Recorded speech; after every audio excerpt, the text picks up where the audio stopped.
Okay, after lots of things that were completely out of my control because I am just a technical nightmare for anybody You're producing perfect. all on my own, I have the wonderful Sarah Seado with me on the show that I am tentatively calling Booking It with Jonna.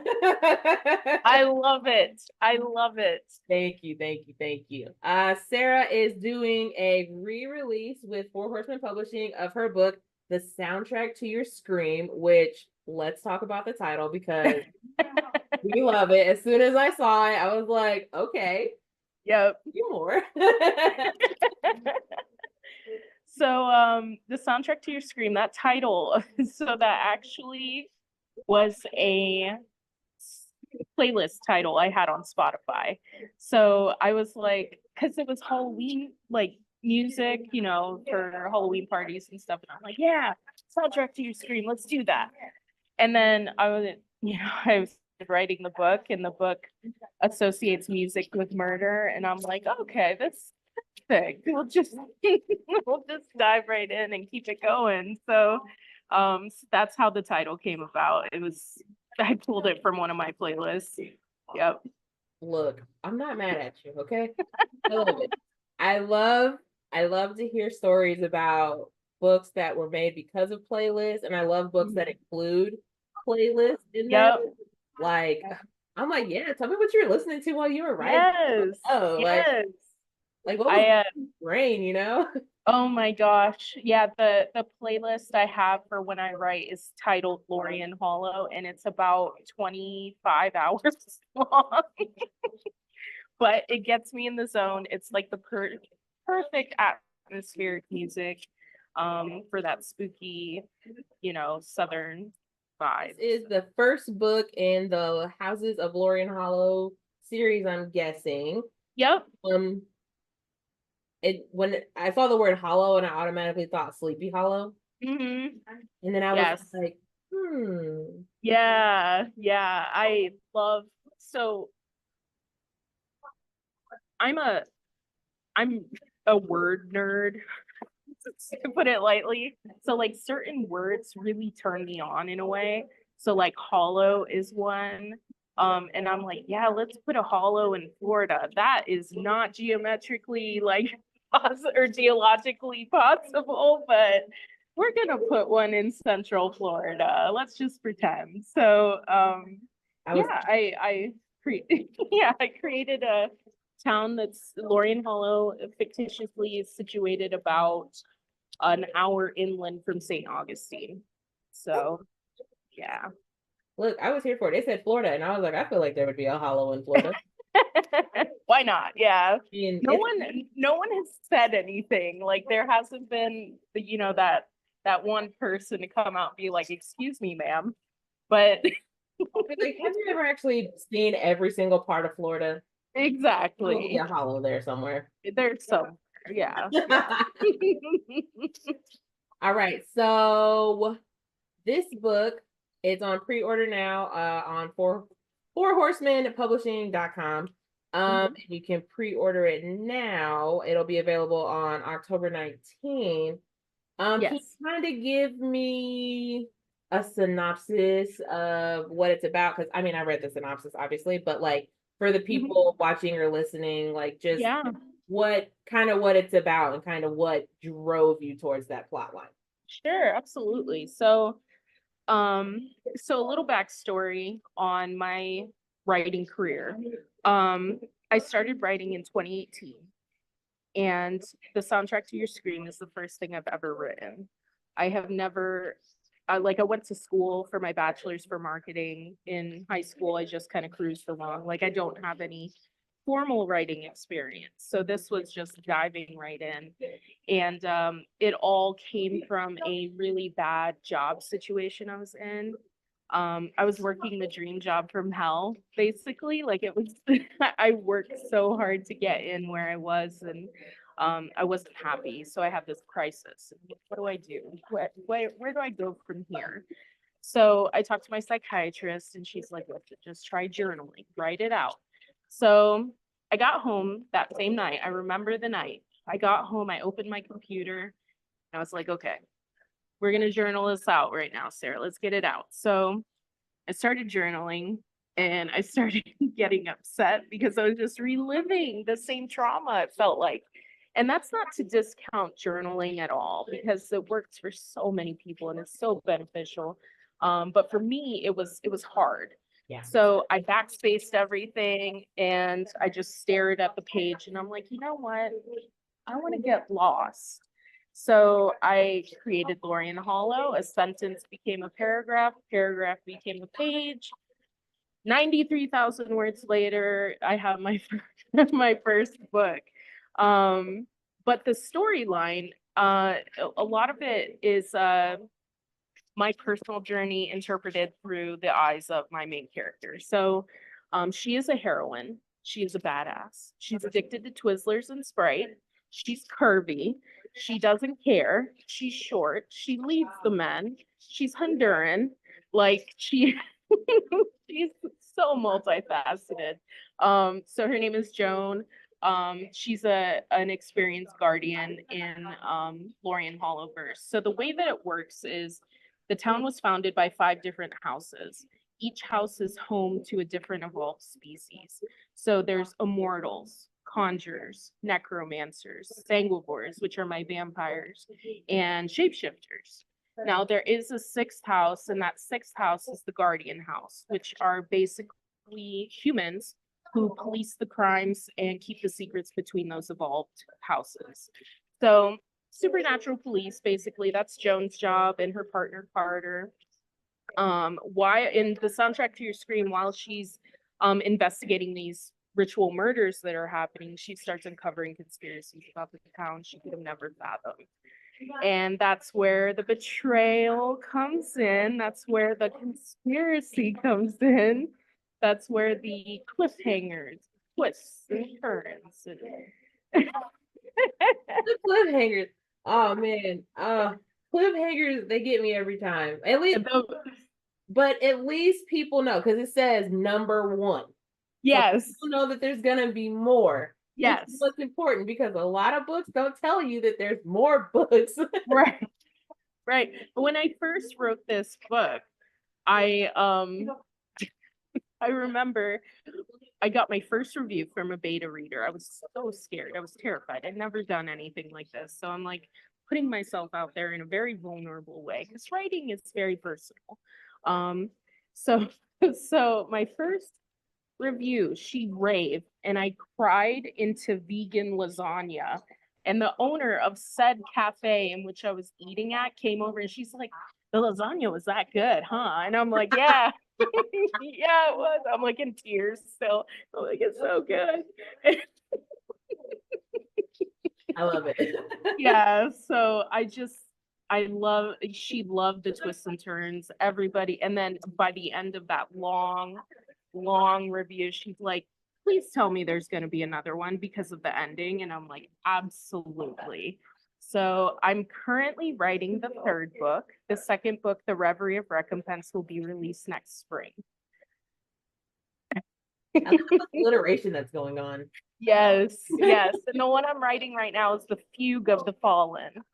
So yeah, lots of fun. A word nerd indeed. I know, yeah, synonyms, So yeah, I totally get that. It like writing is super personal, and like a lot of the time, like I just published a book this year, and oh, congrats. Thank you. It's this book right here. You can see it on the shelf. Okay. Poetry book. Nice. But it's like you send it, like you said, to a beta reader, and then they're like, okay, I'm gonna send you feedback, and then you're like, yes, the panic. Do I want feedback? Like, right. Because and then once you let go, it's out there and you're screaming internally. Yes. Oh yeah. I spoke to one of my friends and I was like, I just need you to be honest about this. I was like, don't be my friend, be a reader. Right. And yeah. She was like, this is great. And I just like sobbing for like days. Oh yeah. Like, yeah. I mean, it's just because as a writer, I'm sure it's like you don't ever think your writing is good enough, right? Correct. And it's so personal, and you're like, I don't want people to know these things about me, and that these are the thoughts that I have in my brain. Yeah. At the end of the day, you know, you gotta let go. And it's honestly such a huge accomplishment. Like anybody Yeah. who ever published a book, like you know how hard it is to put your heart on the line and Oh just my be like, gosh. oh But the beautiful thing about publishing a book, and I'm absolutely certain you'll feel this, is that satisfaction you get when you realize your headcanon is now someone else's headcanon. So you're like, my brainchild is now someone else's on someone's shelf. It's part of their mind, it's part of their experience in life. And to know that your book has it changes lives to write. No matter what the book is, you've made an impression of some kind, and that's a huge deal. And a lot of people don't realize that until later when in retrospect, when they look back on their writing. yeah, 100%. And you that feel that's exactly how I felt when I published too. But Mhm. it's like people bought this and they put it on their shelf. Yep. Yep. Like people are like, it doesn't matter if people are like, oh, I didn't like it or oh, I loved it. Like Right. they're talking about it. And, Exactly. you know, someone who's like, oh, I hated this book. Someone who probably doesn't like them is like, I bet I'd like that book since I didn't like it. So it's really weird to see things come full circle. To be like, I don't want people to see it. To be like, I guess people could look at it. You know, it might I be know it's so strange knowing that people that is the strangest feeling. It's like, okay, I've sold this many copies of this book and people like it and I'm getting all these good reviews. I'm like, oh my God, it's actually happening. okay. It's one of those things. It unfolds so well. Yeah. So I'm so proud and excited for you. Thank you. Congratulations. I That's mean, amazing. it's so fun, not fun. I don't know about fun, but it's so satisfying to be like people be like, I feel the like I like they know, like even reading like a thriller book or like a Mhm. romance book, they're like, I've had those same thoughts and feelings, but like I just could never like express them. You're like, Right. exactly. Like it like I Exactly. you write like we write for ourselves, but we write for other people to be like, me too. I feel this Yep. too. It's okay Yes. that you feel that, you know? And that's the beauty about books. Books make connections. You're either connecting with the page, or you're connecting with the characters, or you're connecting with someone else who likes the same stuff. And it's there's so much inherent good in reading books. And a lot of people don't realize that, but it does. It it really impacts a lot. Yeah, 100%. I mean, I not to say anything, but this is not even the only shelf I have. I just ran out of Fair. shelf space, and so I had to put like books on my like I had to like move some pictures so I could like put books on my TV stand. Like, Fair. Fair. I- but I mean, it's like you said, you connect with the characters. Like you picked that book up for a reason, Hmm. and you know, as you go through it, you're like, dang, me too. Yes, I love and that's the beauty. So with my books, my main character Joan, she's plus size and she's short. Yeah, she's not your typical heroine. She's not buff. She loves eating pizza. She loves drinking Sprite. She loves bourbon. And like she's rough and tumble. She's thick and she's gorgeous. And I bringing that to the story has connected with so many young female readers. You're like, finally, a hero that makes sense. I'm like, yeah, this anybody's capable of being a hero. Yes, That's the honest truth. So absolutely. um I love that connection that female readers have made with my book. Like, yeah, I want more Joan. I want more Joan. She's so cool. Yeah. So, Yeah, any book that I've recently picked up, there's been like a plus size heroine because mhm. like don't get me wrong, I love all kinds of romance, okay, but like there's Right. something about being a plus sized woman, reading about a plus sized woman who's overcoming just like every obstacle that she's facing, and it's Absolutely. just damn, maybe I Yes. can too, you know? Absolutely. Ah, Yeah, it's wonderful. I have a book club with one of my coworkers, and we read all kinds of stuff. She had me read Oh, some thriller. We bought a couple of thriller books that we want to read, and we nice. read what is right up there, The Hacienda. Oh, okay. Boy, let me tell you, that was real to get into. Was it really? Yeah, I almost the it's also like a period piece thriller, Oh, and those. like I'm not really a period piece type of gal. So it I was a little I try, but like right. it took it. We usually give ourselves like a month to read the whole book. Okay. You know, whole. She was like, "Where are you at?" I was like, "Please don't talk to me because I I'm will not be where you are." I will be reading till the last day of the excuse me as I do that. Yeah, exactly. It was like March 30th, and she was like, "Are you done?" I was like, "Give me some time." When it comes to writing, as a writer, there's there's two kinds of us, but sometimes we can do both. Are you a planner or are you a pantser? Ah, the classic question. Planning or pantsing? I, I am a pantser. I am a pantser. Actually, I will show you a little sneaky peek of what my notes for this is all the notes I have for book 3. That whatever that is what I Honestly, that looks about the same as me. yeah, yeah. It's one page. That's the entire paper trail. My story editor, I'm like, yeah, let me look that up. And I pull out this ugly page with like it looks like someone attacked it. And she's like, how are you reading anything on there? I'm like, I got a method. There's like arrows and There's stuff. arrows. I just turn it upside down, it's fine. There's a whole like Venn diagram thing going on here. You wouldn't get it, but I get it. I got Exactly. It's all up here. Yeah. it. Same. I'm also a pantser. But then Yes. once I get stuck, then I'm like, okay, I gotta start planning now because where am I at? Right. I pantser constantly. I am one of those. However, now that I'm on my third book, I have to be careful about continuity. Yes. So my story editor, God bless her, the book would have never been published without her because she pushed me so hard to publish it. So shout out to Charlotte Steiner. She's beautiful. We love her.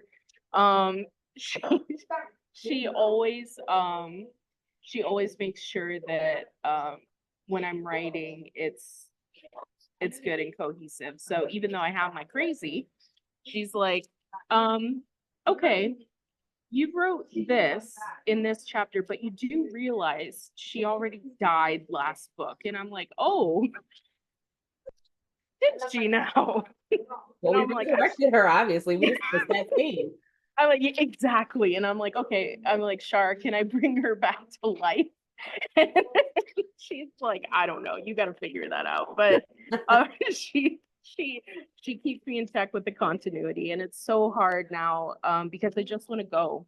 That's the pantser attitude, just wanting to go, write it, get it out, and then to slow down and take notes. Like one of the notes I have for chapter 7, the only note I have for book 3 is gets high and has sex. That's all I know about that chapter. Who? I'm not sure, but someone does. You know what? Sounds like It happens. Exactly. You know? It's a good time. It's all good. Honestly, it sounds pretty relatable. Exactly. Yeah. So I was like, all right, well, we'll roll with that. That's good. So I get that 100%. What do you do when you get stuck?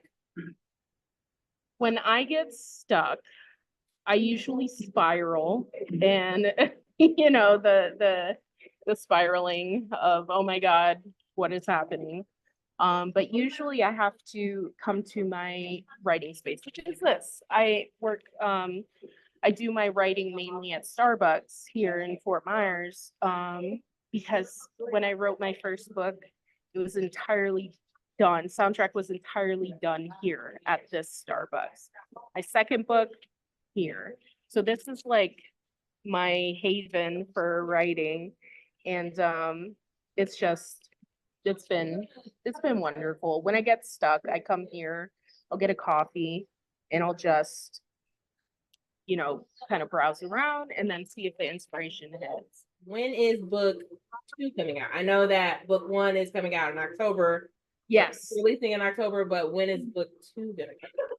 So book 2 is it's done. It's sent to Four Horsemen. They're doing their nitty-gritty with it. The expected release date is sometime next spring. I'm hoping like February or earlier, closer to winter. So we'll see, but we're gauging about next spring. Yeah. So it gives you plenty of time to like read the book and get familiar with Lorien Hollow. There are a lot of resources out there right now. LorienHollow.com is a whole little world of its own. So I love being anywhere but reality. That's same. Yep. Why do you own so many books? Because I don't want to be here. All right. Well, when you're not writing, what are you reading?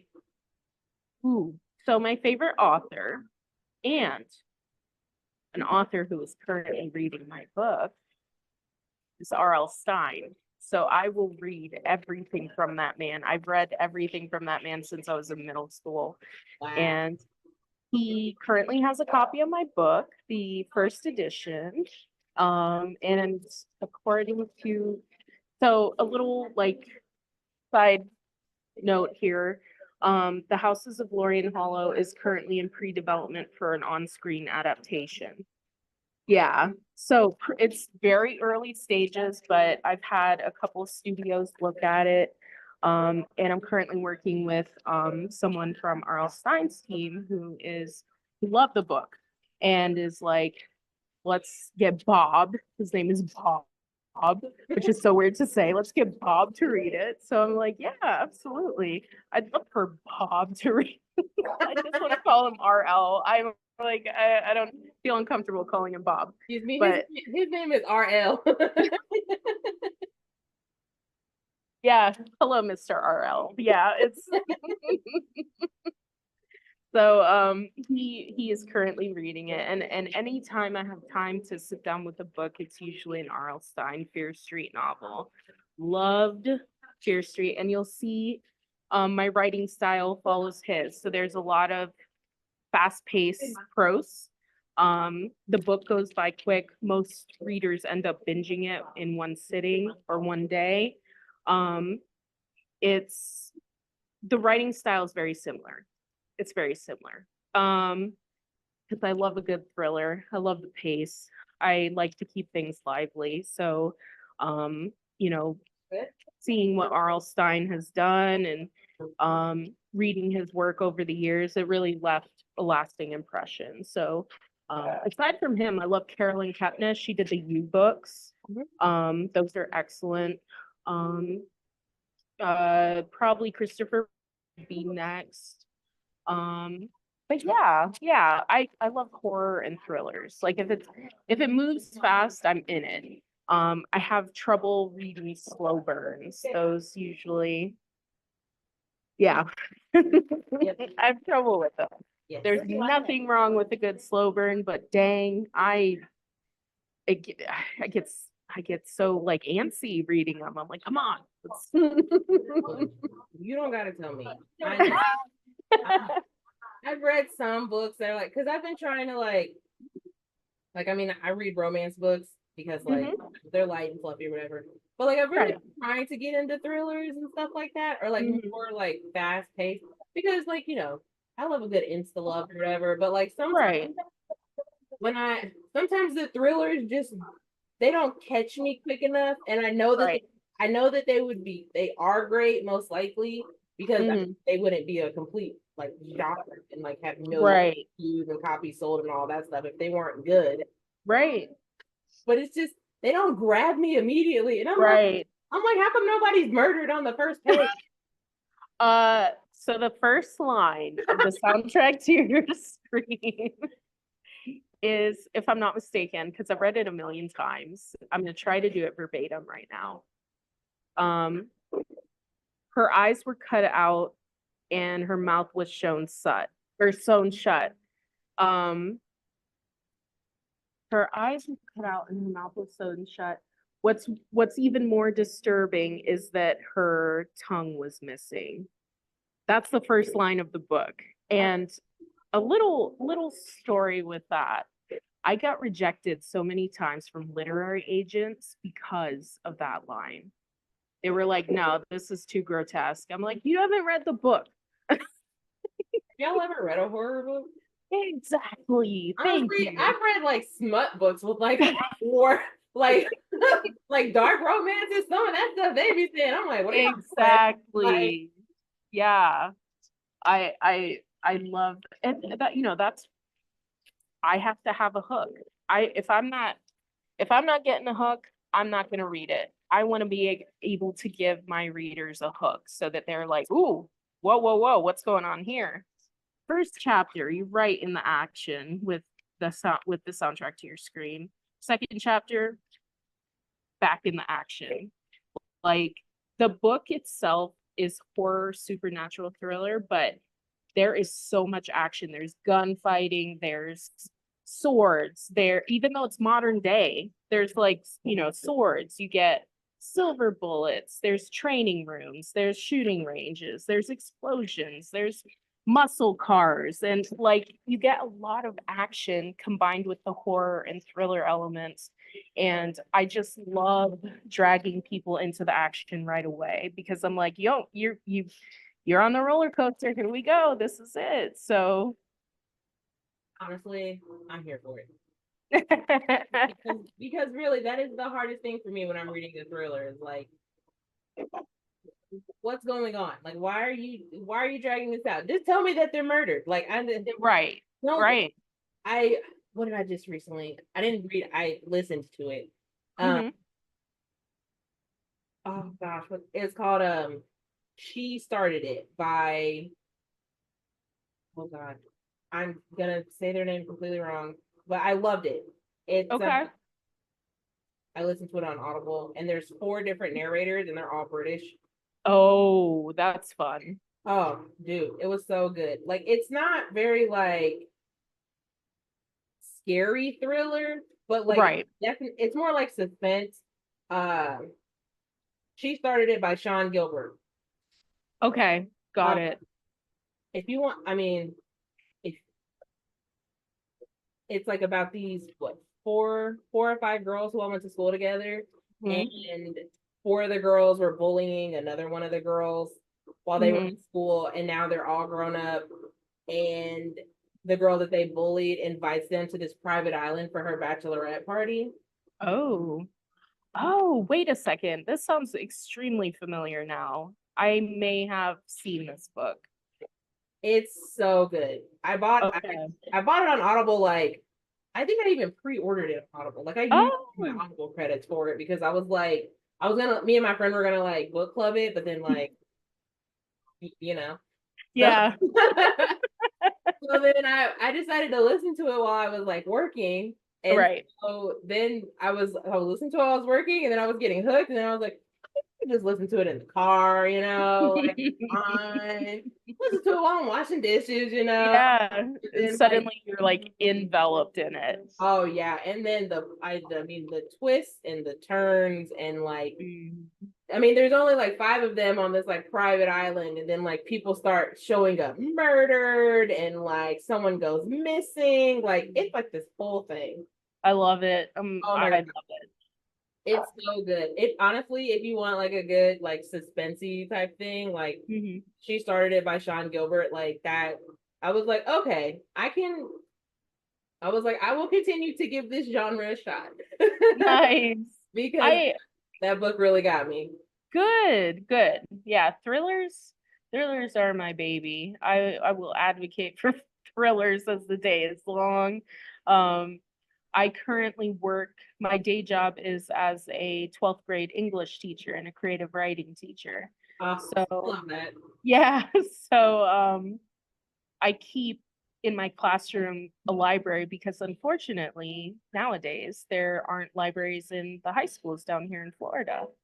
Um, yeah, at least in this area. The high school I work at does not have a library. We have a digital online ebook library. And That it's very sad. My creative writing kids have expressed, you know, that they miss that. They had it in middle school and they miss that experience of going to the library, you know, that environment, that atmosphere, that chill zone, you know, get away from class and go lose yourself in a book kind of thing. And it breaks my heart. Like I keep I have a classroom library that's it's all thrillers. So I make my kids read thrillers. It's Goosebumps and like I did pick up the Chronicles of Narnia because that's a classic. Everybody loves those. It's so good. And like some graphic novels, Goosebumps graphic novels. So yeah, I make the kids read thrillers. I mean, They love it. They better love it at least. well, I mean, For the 12th grade, you know, like they're freaking. they're checked out. Oh yeah, Yeah. I remember Yeah. being a senior in high school. Yeah. 11 years ago as it was, but I remember, and it Oh yeah. you you couldn't keep me paying attention in class. And I think I think it might have been my senior year. My senior year, I got my first Kindle. Oh, okay. So Kindle just right there, and all of my books just, There you go. you know, Yeah. Yep. and Yep. I didn't want anybody knowing about the romance novels I was reading. So you were like, you dim the screen even further. Yeah, absolutely. It's honestly, like, I do that now with my Kindle that I have. Like, Yeah. if I want to read like a spicy book or whatever, I'll like download it on Kindle Unlimited. So no one knows. Yeah. Well, but I mean, with all the, you never know a book's spicy nowadays because book covers are so like They're very like cute now. right. Like this Yeah. book here by Megan Quinn and Not So Meet Cute. Like the cover is so cute, Yeah. pink and like flowers, and I'm like, oh my god, this is gonna be so cute. And then I'm like, You get in there and you're like, whoa. what happened? This isn't what I signed up for. We But get a it is, refund. but it's not. You know. Well, so does that make you more of a paper book person, or are you a Kindle audiobook person more or less? It depends. When I'm working on a manuscript, I usually and using my Kindle Scribe to annotate and like I'll download it to my Kindle Scribe and read it back as if it were a book. That's what I did with Reverie, my second book. And it other books, if I need it right away, I will download it. But for the most part, there nothing compares to picking up the beautiful soft pages of a paperback and touching that matte finish cover and no, nothing compares to that joy. So I love a good paperback. Yeah. I get that 100%. Yeah. My coworker she brought I got her back into reading. Good. Because I mean I just recently got back into reading like maybe a year ago. Okay. I mean, because you know how life gets, and you're just like, Yes. like books just take so much time and that. But then Yeah. I had so many, and once I got back into reading, I just blacked out and bought so many books, and so now I have a book collection of almost 400. Nice. Yeah, in my little apartment, and my sister is very worried about the structure of the apartment. I was like, I'm sure this apartment has withstood worse than me. Right. Your book collection. Right? Like, if it can't handle 400 books, what is it even doing? But yeah, no, there's nothing like going into like a Barnes and Noble or like Mm. Books a Million and just being like, Oh, it's the best. The scent of coffee and fresh book pages. girl, look, It's like a a date night. Light that candle. I want to smell the coffee and books. dude, literally, if someone out there watches this or hears this, please make that a scent. Like, I find a way to bottle it up and make it into a candle or a perfume, Oh yeah. like a room spray. I don't care. We'll Just use it. like I want it because Yeah. that's the exact. You're right. There's nothing like it. Oh, it's so good. So Uh, good. now I want to go to the bookstore. You need that little relaxation meditation. I need that Like, dopamine, like just yes, breathe it in. Yeah. 100%. Yeah, and now I can't go like inside of a Starbucks without like because there's always a Starbucks and a Barnes and Noble. And so Hmm. you can't go into Starbucks without thinking like, man, I wish they sold books here. You know, at one point, a long time ago, back in uh probably the 90s or early 2000s, Starbucks was selling like books at their cash wrap. But it would be books that they like hand selected. I think at one point they had a book club, if I'm not mistaken. And I don't know because I remember when I was younger, I would go to Starbucks like when it was first getting super, super popular. Mhm. And I would see like CDs for sale and books for sale. Yeah. And I wish they still did that because when I come to Starbucks, this is what I see people reading the newspaper, people journaling, reading books, working. And I'm like, why don't we have books here to buy? Like it's a perfect place to buy a book, you No, know? 100%. 100%. I as much Starbucks as I drink, like I would eat like even if I was at like a Dunkin' and they were like, "You want to read this book?" I'm like, "Absolutely, you can read this book." Yes. Oh man.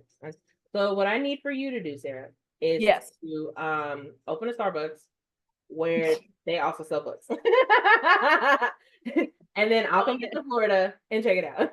There it is. There it is. It'll be the one franchise Starbucks with a book section.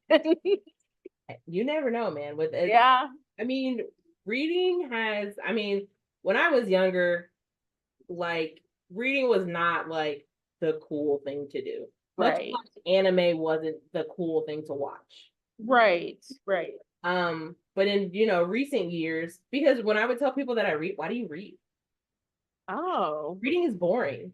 How do you read? Oh. What do you mean? How do I read all the time? Like, because books Oh. are interesting and they're fun. Yeah. Yeah. It doesn't have pictures. What do you mean? Use your imagination. Yes. Did you know that there's a percentage of the population that has no inner dialogue? I feel like that's a lie. Okay. I've heard that and I feel like it's a lie. I wonder about I was wondering about that today actually. I think I was TMI. I think I was like peeing and I'm like, huh, I wonder, wonder other people are talking to themselves in their head. And I'm like, actually, there's that percentage that don't. What is that like? And then I'm like sitting there trying to quiet my thoughts and I'm like, nope, it's not working. That's literally me. Like when people, like when someone, because it was going around on like TikTok or something for a while. Right. I was like, people don't have like a constant internal monologue. That's wild. Like, even if I'm not Yeah. thinking of something, I'm thinking of something. Yes. Or the elevator music is playing in my head, one or the other. 100%. Like, Dude, I was like, are they lying? Are they lying for this? I'm saying like I don't know what that would feel like. It's so weird to me. I'm like, so there are people, and I wonder if that has something to do with a lot of people not wanting to read because you need an inner creative dialogue in order to personify those characters and Yeah. visualize the setting. And it's like, if you don't have that, how are you experiencing stuff? You Yeah. know? 100%. So yeah, I thought that was interesting. That is a very interesting stat that when I saw Right. it for the first time, I was like, I gotta run that through Snopes. Me on Google. Is it true? That's Chat GPT. They'll tell. It just I was like, I don't think that's true, but whatever. I'm Yeah. nobody to judge. Like It might not be true. I found it fascinating though. I'm like, same. I honestly I think about that at least like once a month. It's one of those things. Like Yeah. you just don't think to yourself. Like, Yeah, yeah. Yeah. so Yeah. that's wild. Besides thriller, are you just strictly a thriller, horror, suspense girl? Or are you Um, like fantasy or anything like that? yeah. So in regards to writing or reading or both? Let's say reading right now. Reading right now. Okay. So for reading, I do enjoy, I like some fantasy. Um, like I love the Chronicles of Narnia. I loved like another good one. Chronicles of Narnia. There's other genre I love is like I love YA books because they move fast Oh usually. my God, me too. I love YA. That is my You, you know, yeah, it's a statistic I read, and I know this one is probably correct. Is that the majority of YA readers are actually women in their mid-20s to like 40s.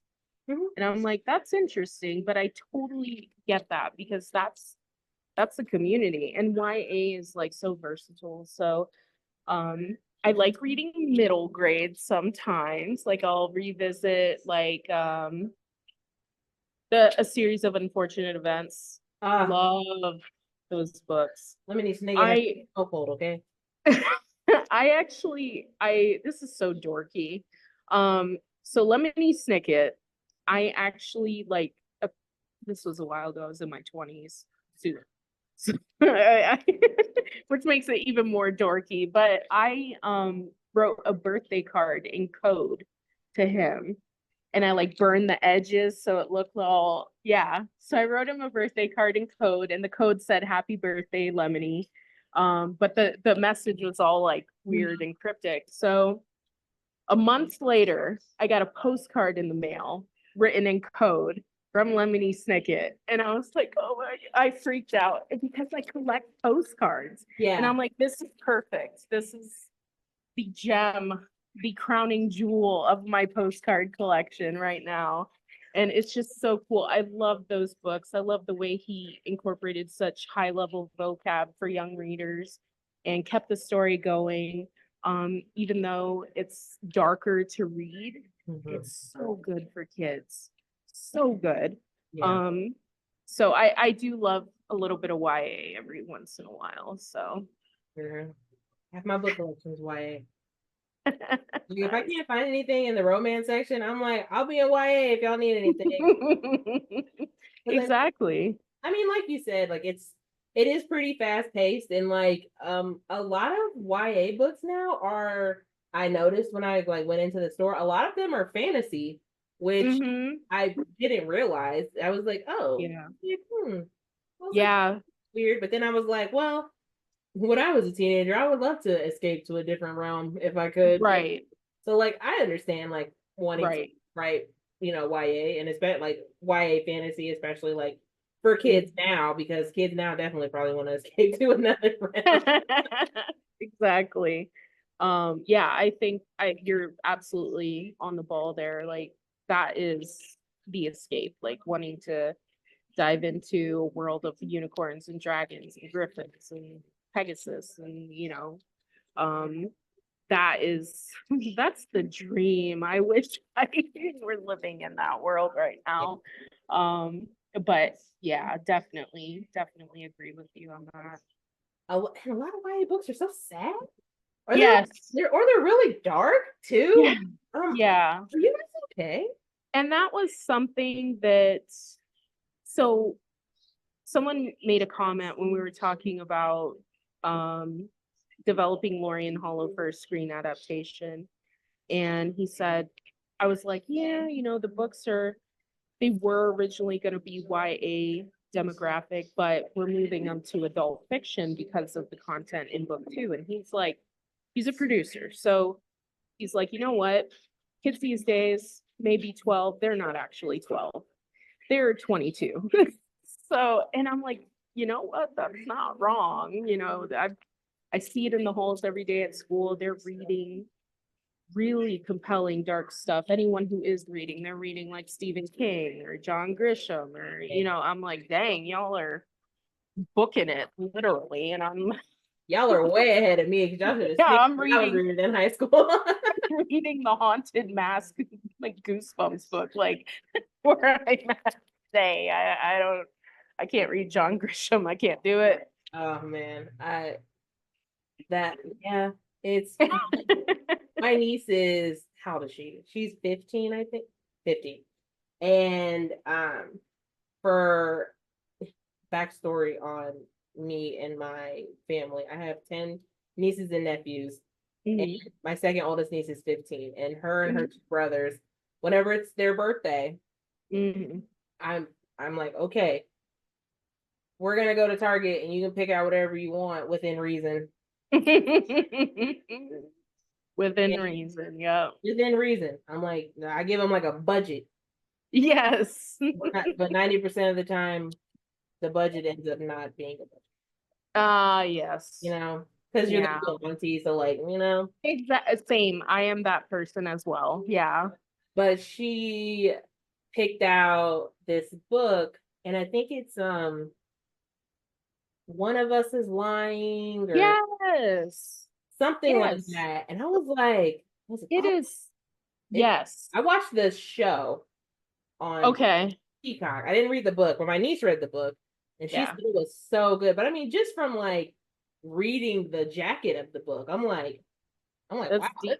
I was like, this Yeah. young adult. I Are had you sure? kids. Yeah, exactly. I had kids last year in my class bringing books in, their personal books that they were interested in reading, and a couple of them brought in throughout the year Tender is the Flesh, which is apparently a very dark, gruesome book about cannibalism, I believe. I could be totally off base, but I believe that's what it was about. That's good. And I'm pretty sure it's a really popular title. But I was like, they're telling me about it, and I'm like, but I'm like, No, like couldn't I do it. can't do it. Couldn't do it. That Oh, I even when I was a teenager, I couldn't do something like that. I'm way too soft. That would give me nightmares. Okay. right? That I think it's not a YA book, but what are Butcher and the Blackbird. Yeah, that And one's another one. it my coworker read it and she was like, John, I think that you would love this. And I'm like, oh, Mhm. okay. So she was gone one day, and so I like took her book out of her desk and I like started reading it. Mhm. Didn't even get past like chapter 1. I was like, I was like, this is Dry heaving. Yeah. how are y'all watching this? How are you reading this? I was like, you thought I would love this? You don't Right. very well.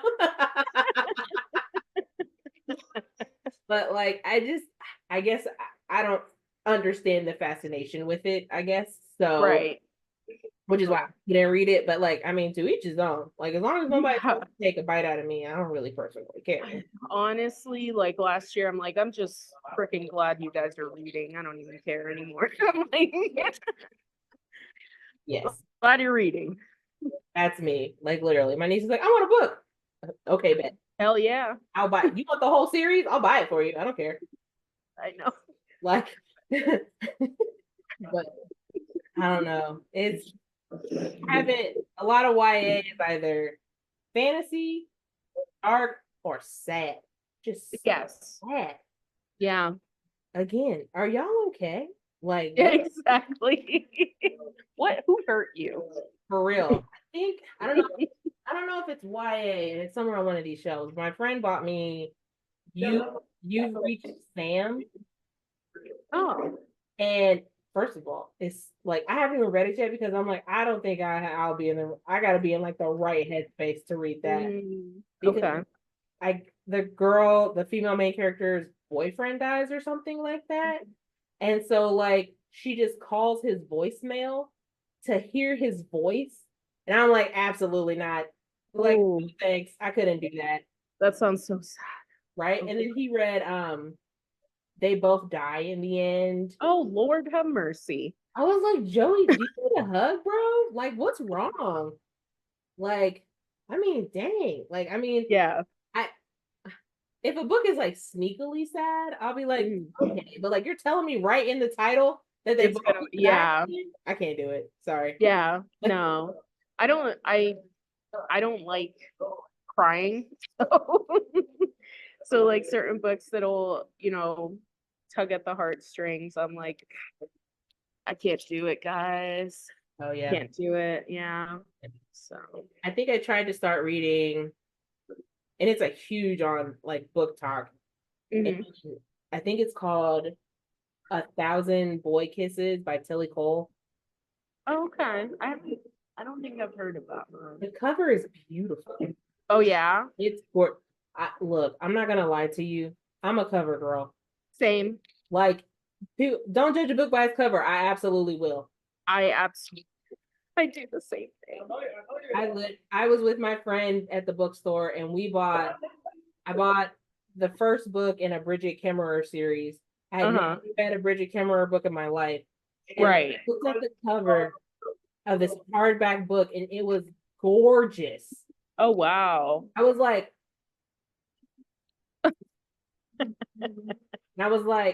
I took it off the shelf and Joy was like, Johnny, are you gonna buy that because the cover's pretty? And I was like, oh. I read the inside of the dust jacket. I was like, I think this might be a pretty good book. There you go. There you go. Just like the first sentence of a book, that cover hooks readers in sometimes. Absolutely. But look, to be honest, it was a good book. Like it was a very good book. But good. They knew what they were doing when they did all the covers for that whole series, because there's 3 books in the series. They're beautiful. Oh, I love that. I have a few of her books, and all of her book covers are gorgeous. Oh, I love that. I'm like, Bridget, I love you so much. Please tell me who does your cover art, because who does your cover art, because it's just the perfect amount of like glint and matte and like just so much color. Like it's right. I could if you ever get a chance to look at a Bridget Kemmerer book. Okay. Like, they're gorgeous. Sorry, I thought my cats were fighting. I thought they were fighting. They're not. She writes mainly fantasy books, I think. Okay. Okay. Yeah, now I see a book with her name on it and I just automatically pick it up. Oh, nice. Yes. That's awesome. So she's made a lot of money off of me in the past couple of years. Okay. All right. Last question. Where can we find you? Oh my goodness gracious. Anywhere and everywhere. The platform I use the most is Instagram. I also use TikTok. I'm on Book Talk. For Instagram, Facebook, all that stuff, I'm Seado, at Seado is Instagram handle. TikTok is at Lorian Hollow. Got it. So those 2 platforms I use. Facebook, you can get at me anytime. Same thing, the Houses of Lorian Hollow fan page is on there. And what I love, like anyone who's listening, watching, anything, if you have any questions whatsoever about the book, about me, or about like what I ate for breakfast, feel free to reach out. Just message me. I always check. And I love getting questions and messages from readers or people who are interested in the books. And I love having those chats. So you can find me there. If you want to learn more about Lorian Hollow, you can go to lorianhollow.com. If you'd like to see some more of me, you can go to sarahseado.com. So you can find me all over the internet. Just type in Sarah Seado and yes, pop up. There it is. There I am. I'm right there. Yep. Well, Sarah, thanks for being my very first guest on Booking It. Oh, I am so excited for you. I'm so proud of you. Congratulations on your book. Congratulations on the podcast. I'm so excited for you. Oh man, I can't wait to post this. For anybody who's watching or listening, I will put the link to pre-order and or order, depending on when you're watching or listening, to order Sarah's book, The Soundtrack to Your Scream, The Houses of Lorien Hollow #1. Yes. And then And also, yeah. yeah. Oh, and real quick, just also, if you're in the Southwest Florida area, I will be doing a panel at Florida Horror Fest in Estero. And I'm going to be talking with another Four Horsemen author. We're going to be talking about horror in the hands of authors and what that looks like. So after that event, because the Horror Fest falls on the same day as my book release, October 19th, I'm hosting an after event at Retro Zone Arcade in Fort Myers called Scream Into the Night. And it's gonna be spooky and fun. And there's a mocktail called Joan's Revenge. And it's, yeah. So if anyone watching or listening happens to be in the Southwest Florida area, please come down and see me. I got free stuff for you. I got coloring book pages and all kinds of fun stuff.